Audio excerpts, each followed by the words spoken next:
Hello YouTube and welcome to another Elder Scrolls lore video. Today we're talking about King Ranser's War, a short civil war that took place in High Rock during the Second Era. Now I highly recommend that before you watch this video you watch my video on High King Emeric, as his story, which I told in that video, lies at the very basis of this story. So if you don't know the contents of that video, you might have trouble understanding certain things or the background of this video, if you don't have all the information from that video in your head. So with that being said, that video is in the description, so you're allowed to pause this video right now and watch that first. But I'm going to start with this video now.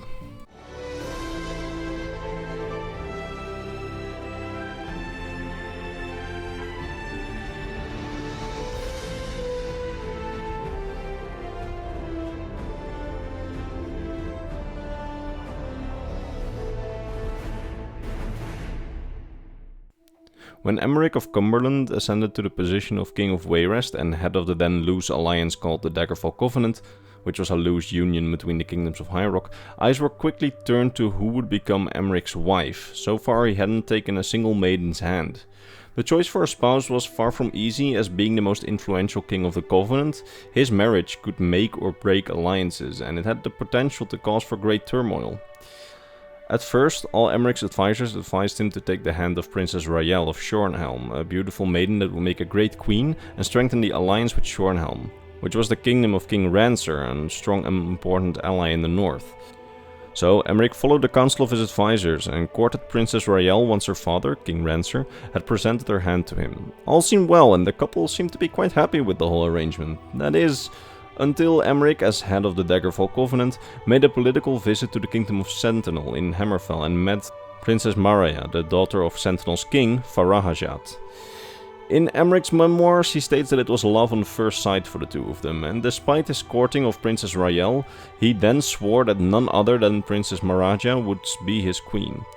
For all terms and purposes, Maraya was a great choice, as it strengthened the Daggerfall Covenant's alliance with the Kingdom of Sentinel and Hammerfell as a whole, especially so considering that a lot of trade that made Wayrest rich, Wayrest being Emeric's own kingdom, came from Hammerfell. But it's safe to say that this move was not very clever from a domestic politics standpoint, as King Ranser of Shornhelm, whose daughter had already been promised to Emeric, was far from pleased with the whole arrangement. Emeric tried to explain the situation to him and even invited Ranser to the wedding, but to no avail, as King Ranser was furious and in secret started to gather troops in order to get revenge on Emeric for what he saw as a grave betrayal. A year long, Ranser undermined Emeric in the north, persuading noble houses to join his side and amassing a large northern army in secret.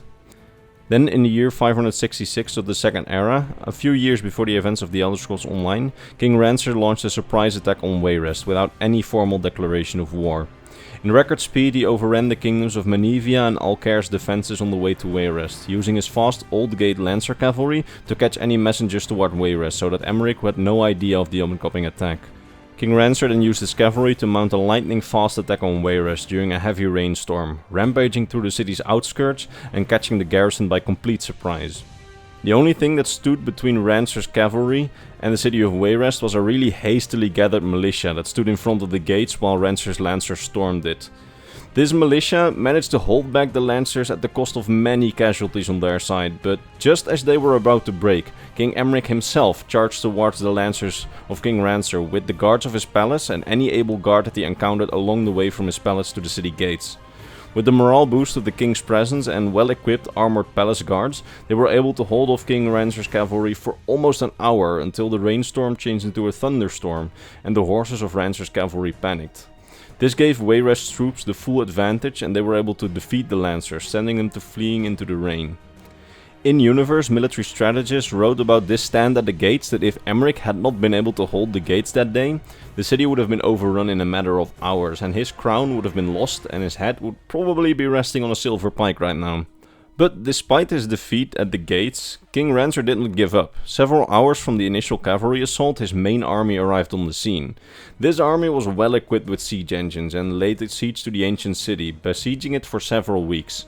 But by now, the tides of war had already turned on King Ranser without him truly knowing it, as Emeric called out for help, reminding the houses of High Rock of their oaths sworn during the founding of the Daggerfall Covenant.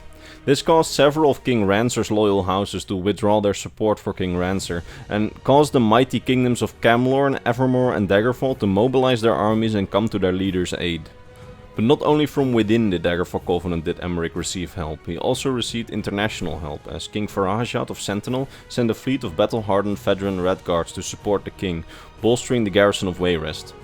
Together with the kingdoms of High Rock and the support of Sentinel, Emeric managed to break the siege and go on the offensive, forcing King Ranser back towards the north over the course of a half-year-long campaign. However, during this campaign to drive Ranser back towards the north, Emeric reached out to the scattered Orc clans of the north and Hrothgar under the leadership of clan leader Kurok. He promised them that they would have their own land inside the Daggerfall Covenant and an opportunity to reconstruct Orsinium, their ancient home city, if they joined him in the war effort against Ranser.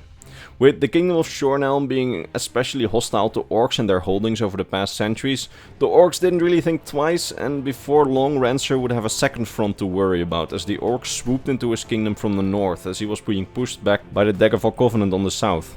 The military situation for him turned from bad to worse as the orcish storm from the north reached the city of Shornhelm and completely razed it, cutting Ranser off from his capital, and he was now surrounded from two sides, trapped between the Covenant forces and the ravenous orcs. There was then one last decisive battle on the fields of Markwayston Moor, where Ranser's main army attempted to defend itself against the surrounding forces, as King Ranser ordered no surrender would happen. This battle would become one of the most bloody battles in High Rock, and one of the most bloody battles it had seen in centuries, as Ranser's army was completely decimated and he was able to escape only with a handful of soldiers towards an unnamed tor, where King Ranser planned to make one last stand against the combined Covenant forces. He then proclaimed, "I may have lost Shornhelm, but this war is far from over. The damnable Emeric is overconfident, he will make a mistake, and my brilliance will leap to take advantage of every misstep and stumble upon the way. Retreating? No, strike that, King Ranser does not retreat." This last stand ended in tragedy as he was trying to win the battle using magic which would turn him and his soldiers undead. However, there were simply too little soldiers left for this plan to do anything significant, and thus he and his undead soldiers were utterly defeated.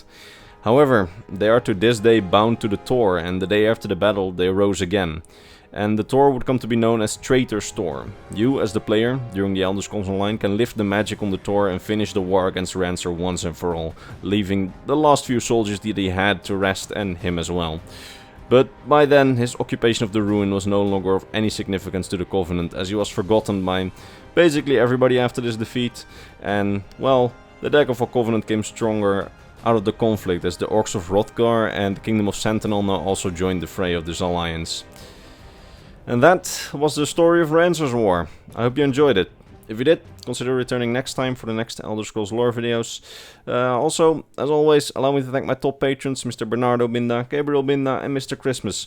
These wonderful dudes, along with all the others on screen, keep this channel afloat, and for that I am very grateful. That being said, I will see you all in the next Elder Scrolls lore video. Probably next week. Bye bye.